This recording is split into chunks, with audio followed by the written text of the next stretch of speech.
my lovely viewers, this is Hello IT World Learning tutorial channel for you. Today in this tutorial I'm going to show you how to off start folders personal folder when we click start button in Windows. So before that we have to clear about what is the definition or explanation of start folder.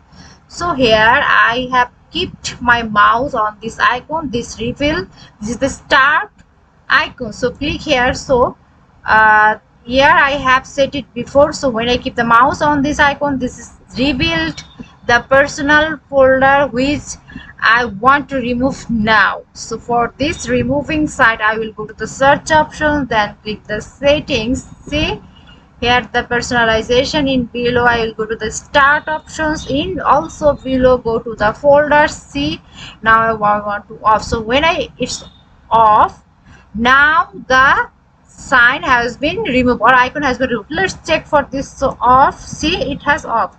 See the thing has been clear, that hasn't, not, or that haven't.